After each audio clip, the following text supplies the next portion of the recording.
The Sean Aguano coaching era off to a rough start. ASU falling to Utah to kick off Pac-12 play. 34-13 here in Tempe tonight. Welcome to our post-game analysis at Devils Digest. I'm Nick Borgia. Alongside me is our publisher, Hode Urbino. And Hode, it just seemed like nothing really went well for the Sun Devils out there tonight, and not how Coach Sean Aguano really wants to start his time being at the helm of ASU. Yeah, and look, let's make no mistake about it, Nick. For Sean Aguano to have such a tough test, probably playing the best team in the Pac-12 right out of the gates, that is not an enviable task by any means. But we heard so much about a change of attitude, a change of team culture ever since Sean Aguano was named the interim head coach.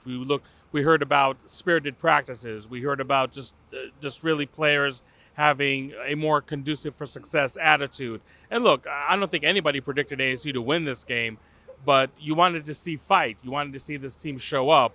And unfortunately for ASU, really starting in the first quarter, we did not see that from really either side of the ball. ASU punted 3 times in the first quarter alone, and it's really just been a very, very disappointing performance for ASU, not only on the scoreboard, but just really seeing a team, Nick, that I just felt like really going through the motions, not really showing, a lot of fight, a lot of resolve. And this game really was over way early, I would say, in the first half, and it's really, really unfortunate. Again, ASU was not even close to being a favorite over a 2-touchdown underdog. But I think if we saw in spurts a team that was playing better, that was able to go toe-to-toe with Utah, maybe you somewhat feel better about the final score, even if it was a 2-touchdown or more score. But really, I would say that disappointing just with the way ASU approached the game, the lack of preparedness, I would say, on both sides of the ball. Just really disappointing right now for the Sun Devils. And a lackluster offensive performance for sure. Arguably a garbage time touchdown, if you will, to just get the 13 points on the day. They had over 260 yards passing, but don't let that catch you off guard because they only had 6 yards rushing. Just all around offensively, just not being able to get the run game going. What stuck out to you the most about that, Hode? Yeah, we talk about the 6 yards rushing, Nick. That is an all-time school low. And look, we know that the Utah run defense is absolutely off the charts good. But to have such a low number of yards, really not being able to crack that front seven for the Utes, it was just really disappointing, and that just put more and more onus on quarterback Emory Jones. I mean, the third and longs were just aplenty for the Sun Devils tonight, and I thought Emory was really off target. I mean, like you said, don't let the 261 yards passing fool you. Not only because they barely had any rushing yards to show for, but also because Emory Jones was forced to throw a lot. Even those percentage completions, I don't think was horrible. It was, I think, somewhere around the 55% mark or so. But he missed high, he missed low. Just really a lot of bad reads. I thought his decision making, just in general, taking a lot of unnecessary sacks, and I think Emory Jones is lucky that he did not come out of this game severely injured, at least not severely injured that you and I know. But I just felt that at times he really held on to the ball too long and was willing to take a sack rather than have an incompletion. And there's really a lot for Emory Jones and the offense to learn from this game. And granted, not every defense they're going to face from here on out is going to be at the caliber of Utah. But nonetheless, I really expected this ASU team to prepare much better for Utah. It was such an embarrassing performance for this offense, really for the entire team. A week ago against Eastern Michigan, you'd think that this side of the ball would want to come out with some kind of resolve and really just try to show that they're able to make some baby steps even in the right direction. And after tonight, it's just really hard to say that you saw even an iota of progress from the Arizona State team. Again, there's no doubt that Utah's defense and the way they performed really has a lot to do with that. But I really thought that there were no adjustments in game at halftime, nothing.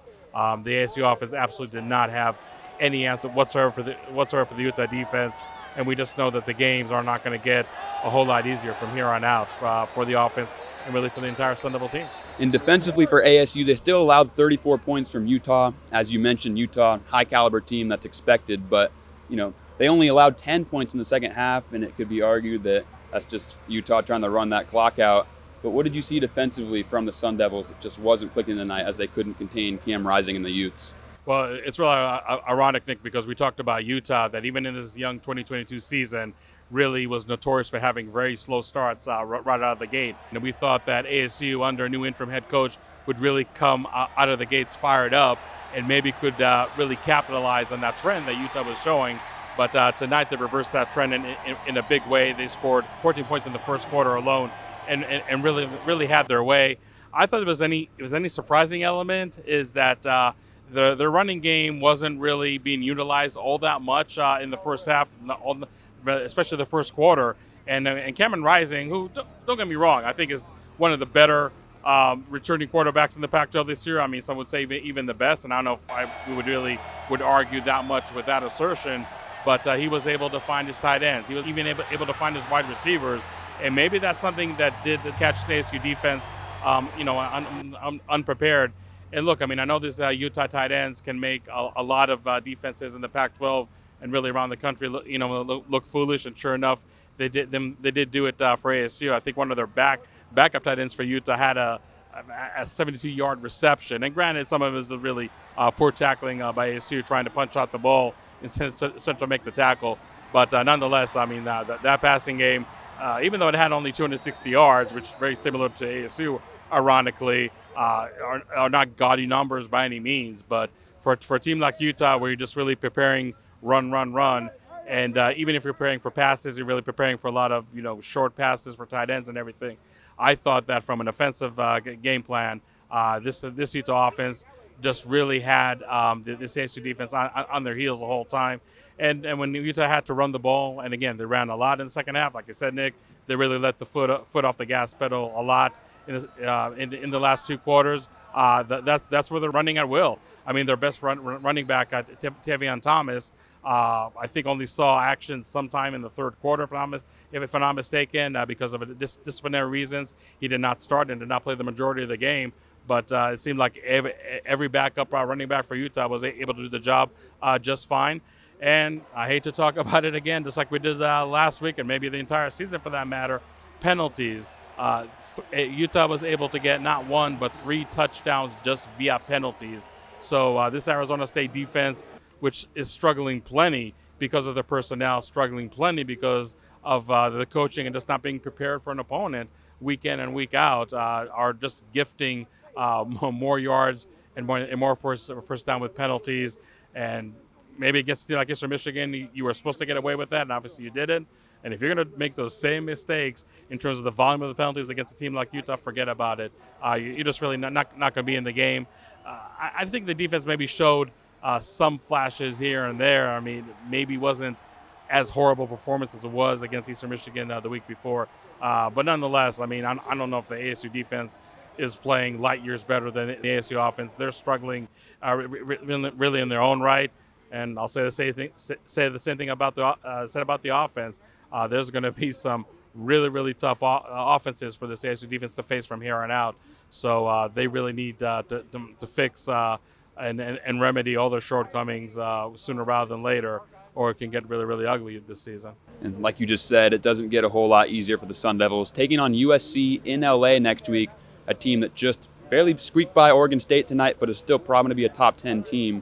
What needs to change for ASU? You mentioned the penalties, all these different things, but what is it that needs to change for them to even be competitive with the Trojans in LA? As crazy as it sounds, Nick, I think it just really comes down to game preparedness.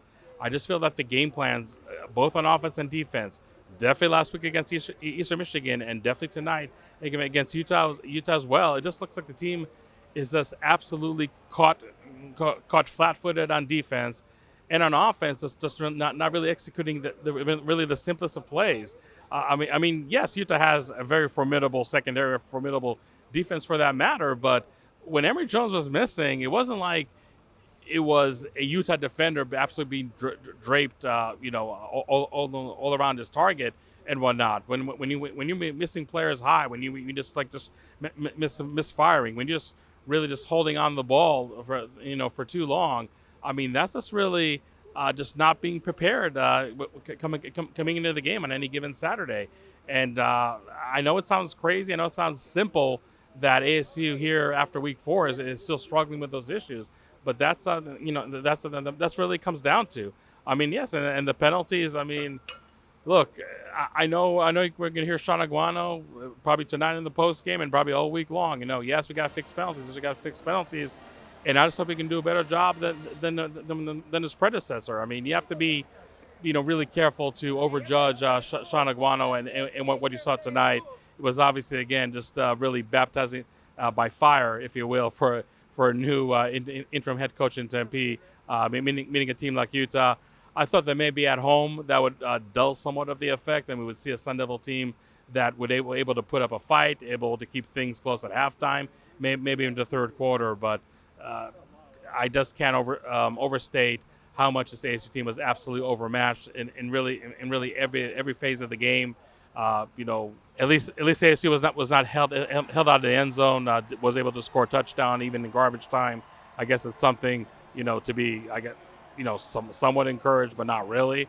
But yeah, there's really a lot of work, and I just think that unfortunately, Nick, Pac-12 teams are not going to say it out loud, but they are just absolutely licking their chops to getting ASU every week, whether it's at home or whether it's here in Tempe, because this ASU team is not showing really just a lot of resolve. They're not really correcting the mistakes that are showing up week after week after week. And until that happens, it's really going to be a rough season, and doesn't matter who's going to be the head coach at the helm.